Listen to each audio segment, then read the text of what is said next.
Hey guys, Dave here from Guitar Zero to Hero, and in this video, I'm going to be teaching you some awesome tips and tricks on how to learn songs by ear, which is one of the most valuable skills that you can develop as a guitarist and musician in general. So let's get stuck into it, and if you enjoy this video and want to learn a whole lot more about ear training, then head to the link in the description below. Now, what any beginner or even intermediate player needs to understand is that chords and chord progressions are the backbone to any song. Now, without them, the song's melodies, riffs, and solos all have no context to work on. If we can understand our chord progression and key, then everything becomes a whole lot easier. From working out fingerpicking patterns and solos, as often fingerpicking patterns and riffs are simply based off the underlying chord that is being played at that moment. So where do we begin when trying to figure out chord progressions or chords? Now, the best place to start when figuring out a chord progression is to figure out the bass notes of the chord progression, or simply, what are the lowest notes that you can hear in the song? What is the bass guitar or the bass synth doing?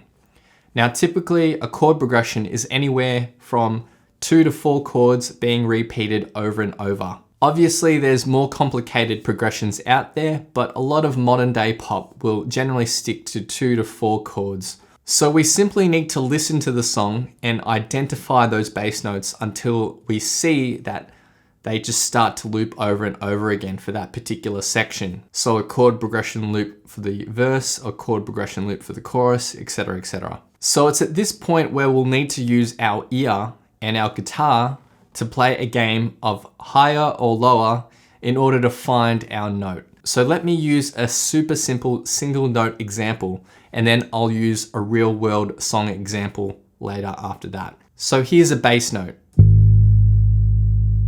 Now what we're going to try to do is listen to it and then experiment playing notes on our low 6th string until we find a match.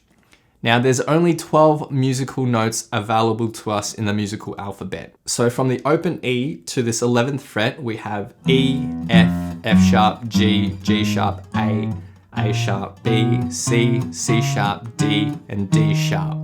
So those are the 12 musical notes in our musical alphabet. Out of those 12 notes, one will be a match. So we just need to do some trial and error here. Now, one of the best tips when searching for your note is to hum the note to yourself. Now, this way you can keep it in your head as opposed to having to listen to it over and over. So listen to the note, hum it, and then experiment.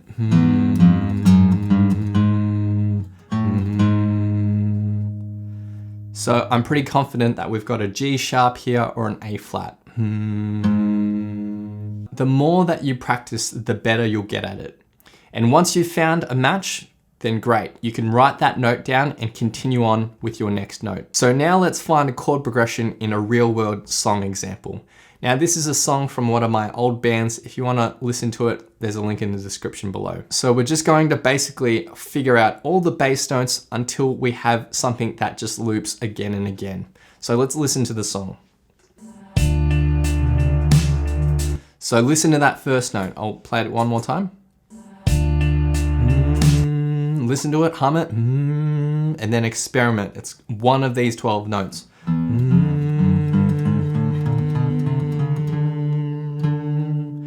I think that's the one, so you know what? I'm gonna write down a D note. That's our first bass note. Next one. Hum it, experiment. Pretty sure that's it. So our next note is a B flat. Next, let's move on.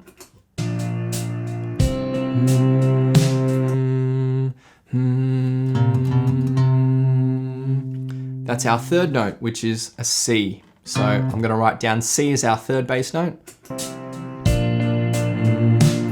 Sounds like that just goes back to that second note we had. So another B flat there. And let's listen on. Everyone was right about you. Sounds like it's just going to start looping again and again for the verse. So we have our 4 bass notes.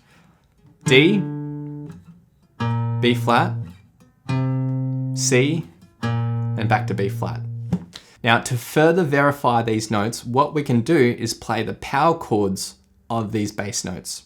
Now, the great thing about power chords is that they're neither major or minor. So the power chord shape will work on top of almost any chord when you're in the preliminary stages of working out a chord progression.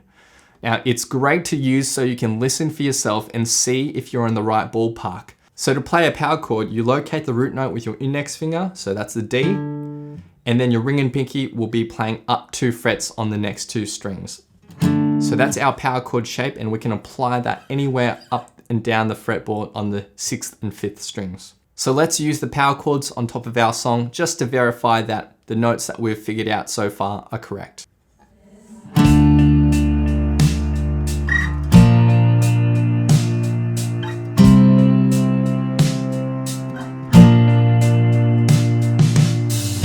Sounds pretty good. All right, so now where do we go from here?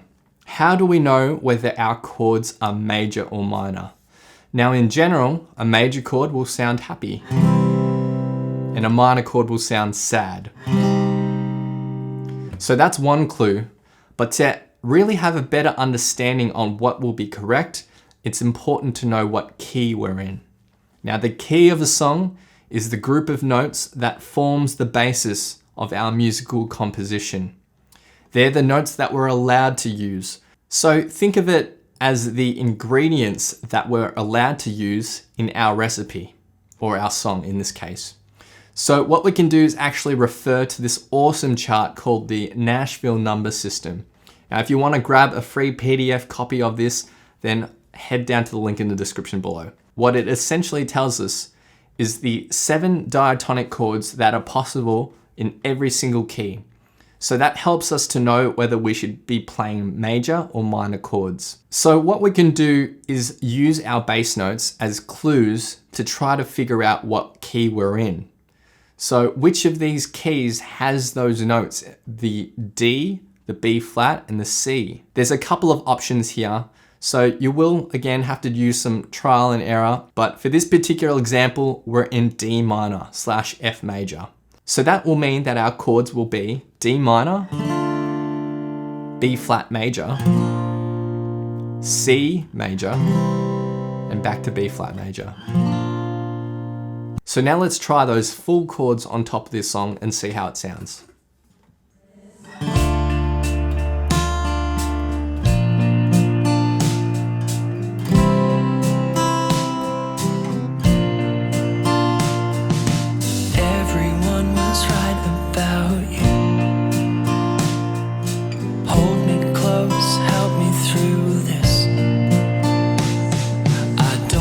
Sounds pretty good. At this point, if you're confident of your key, then you could be rest assured knowing that the rest of your song is more than 95% likely to be made up of one of these 7 chords.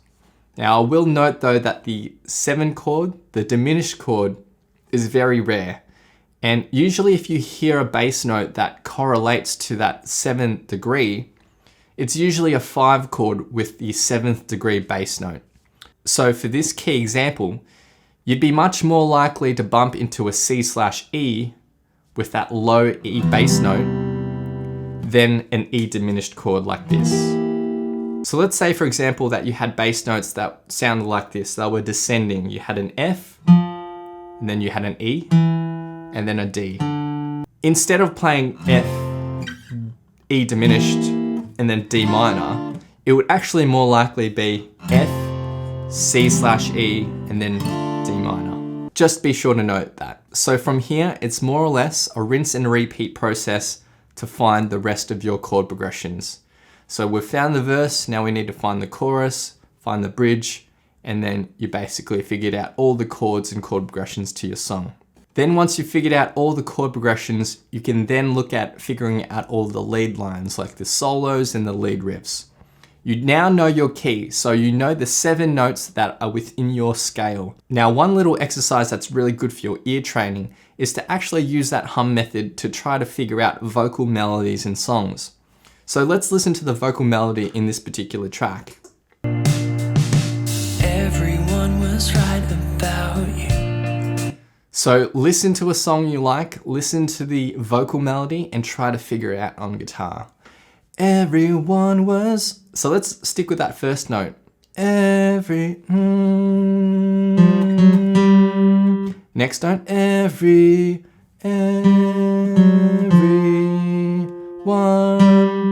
was right about you.